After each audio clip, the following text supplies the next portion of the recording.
Marhaba kids mall and ladies wear, बच्चों और बच्चियों के लिए कपड़ों का खजाना, इस्लामपुरा, गली number 6, Firdaus tower, Mohammad Ali road, Malegaon.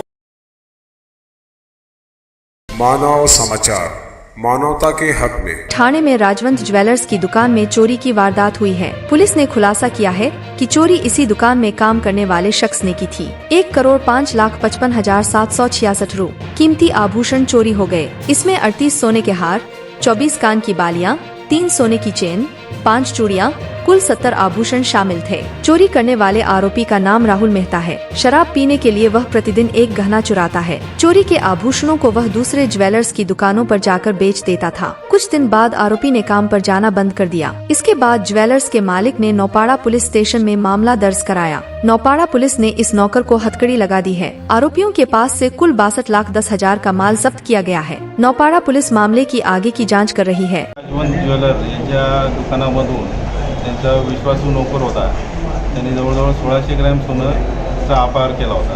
तो त्यांच्या लक्षात आल्यानंतर त्यांनी नौपाडा पोलीस स्टेशनमध्ये त्याबाबत तक्रार दिली। तपासामध्ये आम्ही आरोपीला ताब्यात घेतलं। तो मूळचा राजस्थानचा आहे, पण गेले काही वर्षापासून नौपाड्यात राहत आहे आणि त्याच्याकडनं 900 ग्रॅमचं सोनं आम्ही रिकवर केलेलं आहे आत्तापर्यंत। त्याची PC 30 तारखेपर्यंत आहे आणि तपास अजून सुरू आहे। कशा काय प्रकारची चोरी करत होता? कशा प्रकारे हा दुकानातून चोरी करत होता? चोरी त्याच्याकडे स्टॉक पूर्ण असायचा। स्टॉक असतो म्हणजे तो स्टॉक त्यांच्या तिजोरीत ठेवावा लागतो दररोज संध्याकाळी गेल्यानंतर, आणि तो चेक करून दुसऱ्या दिवशी मालकाला ओके आहे का हा रिपोर्ट द्यावा लागतो। हा रिपोर्ट कमी जरी असला तरी ओके म्हणूनच देत होता आणि मालकाचा त्याच्यावर विश्वास होता, त्यामुळे त्यांनी तो स्वतःहून कधी चेक केला नव्हता। पण ज्या दिवशी 8 तारखेला तो कामावर आला नाही, दुसऱ्या सेल्समनला त्याचा चार्ज दिला होता, गिराईक होतं त्यामुळे, त्यावेळेस त्याने ज्यावेळेस स्टॉक बघितला त्याला तो कमी आढळला आणि त्यांनी मग मालकाला सांगितलं की हा स्टॉक कमी आहे।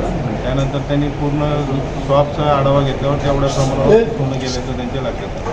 सर, कधीपासून हा चोरी करत होता? थोडी साधारण नोव्हेंबर 23 पासून तो चोरी करतो।